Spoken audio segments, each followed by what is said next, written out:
Fala pessoal, todos bem? Sejam todos muito bem-vindos, eu sou o William Godoy. Deixar um convite para você, amigo rubro-negro, deixe o seu like, não se esqueça de deixar a sua inscrição, o amigo rubro-negro que está passando aqui pela primeira vez, aperta o botão vermelho, cara, de inscrever-se e chega junto pra gente acompanhar aqui as notícias, informações, análise e opinião sobre o nosso Flamengo, beleza? Seja muito bem-vindo.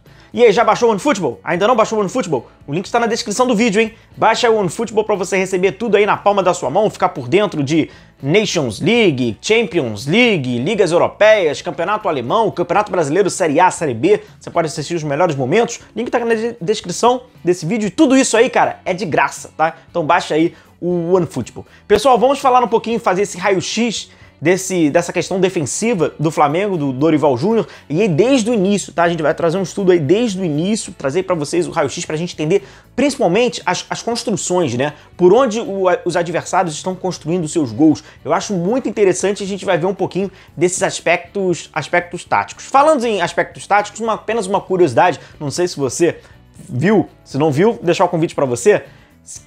Que é a novidade que a seleção espanhola trouxe no seu treinamento? Você já viu? Ainda não viu? O link tá na descrição do vídeo, eu postei lá no meu Instagram para depois você conferir. O negócio é o seguinte, a comissão técnica lá do Luiz Henrique recebeu um novo GPS. Que GPS é ele?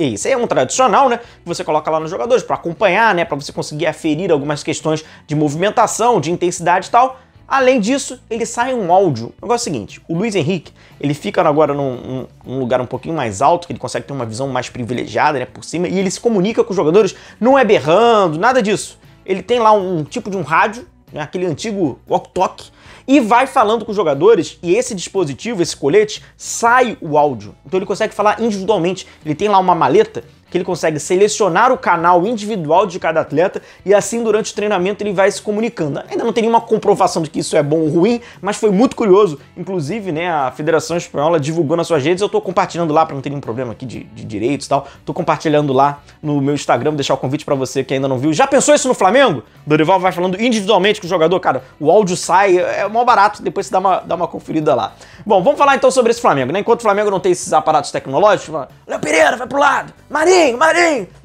Enquanto não tem isso, vamos falar sobre esse Flamengo. Como é que tem sido, né? Como é que o Flamengo tem sofrido esses gols, né? Como é a construção? O Flamengo tem uma defesa, né, consolidada, sofre poucos gols, né? O trabalho do Dorival passa por essa expectativa, né, de sempre um Flamengo que sofre poucos gols, um Flamengo, né, mais dominador e tal. São 19 gols que o Flamengo sofreu.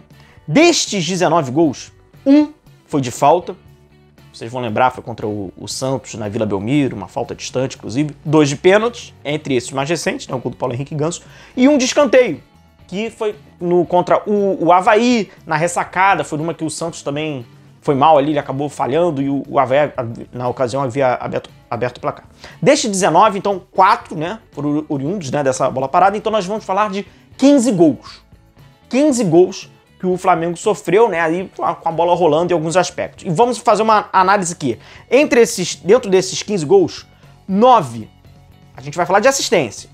Os adversários encontraram passes dentro da área e 6 foram oriundos de passes fora da área. E esse aqui eu já trago para você, né, o primeiro gráfico das assistências. E aqui é importante para a gente colocar também do campo inteiro, porque esses dois não estão, né, fazendo uma visão um pouco mais macro. Vocês vão lembrar que esse da direita é um passe em profundidade, lá no início do trabalho do Dorival, um passe em profundidade pro Hulk, e aí o Hulk, né, encobre lá o Diego Alves, e esse outro próximo ali, o círculo central, também, na verdade, é na estreia do Dorival contra o Internacional no Beira-Rio, também um passe em profundidade. O Flamengo estava bem desorganizado. Mas quando a gente faz um recorte, né, um pouco mais próximo, a gente não está falando dessas oportunidades aqui, né, então todos esses As, né, eles acabam ilustrando onde foram o passe, a assistência final para o finalizador. E aí a gente já pode começar a trazer alguns desses aspectos, além de claro, né, 9 assistências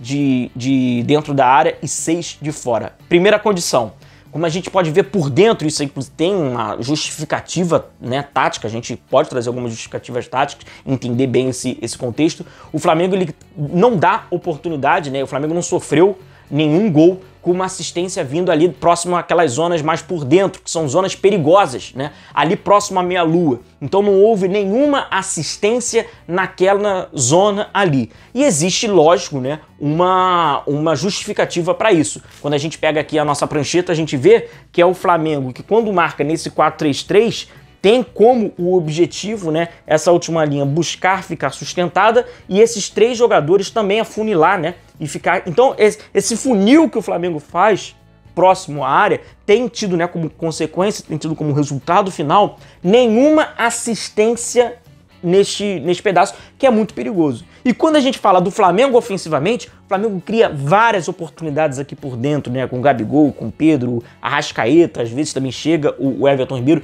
mas sobretudo esses três jogadores que trabalham por dentro, eles criam muitas oportunidades. Então aquilo que o Flamengo faz muito contra os adversários, ele sofre pouco e a gente pode trazer, né, como um respaldo um pouco mais tático dessa formação, desses 7 jogadores estarem bem concentrados, né, nos corredores internos, sobretudo esses 3 jogadores, né, Thiago Maia, João Gomes e Everton Ribeiro, que também fazem esse balanço, acabam protegendo. Então com isso tá lá, o gráfico tá lá. Dos 19 gols que o Flamengo sofreu, nenhum com passe ali, né, próximo ali, quando a gente fala, né, a zona 14 e tal, então não teve nenhum. E quando a gente pega o corredor todo central, com a exceção de uma jogada que teve no jogo contra o Atlético Goianiense, né, além daquele do Internacional, foi um passe mais de profundidade, que aí o Flamengo, né, teve uma desordem ali, porque foi um período um pouco mais de transição, e aí encaixou essa bola, como a gente vê no central, além de, claro, alguns dentro da área, mas ali já é um outro aspecto, já é um outro contexto que é muito importante. Pelos lados, como vocês observam, tem algumas assistências pelos lados, né, e principalmente do lado esquerdo defensivo do Flamengo e o lado direito ofensivo do adversário. E aqui é muito importante a gente parar e analisar o contexto dessas assistências. O que a gente observa, inclusive vocês vão lembrar, é que muitas dessas assistências elas acabam surgindo por uma segunda bola.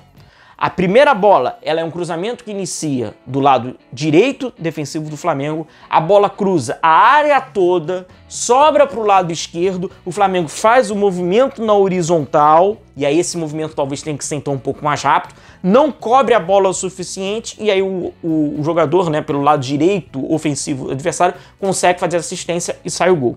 Certamente vocês vão lembrar do último gol, do que o Flamengo sofre contra o Fluminense, né? Vai pela esquerda, faz o cruzamento, vai pela direita, volta, faz o cruzamento. O gol, inclusive, que o Flamengo é contra, né? O do Rodinei contra o Corinthians.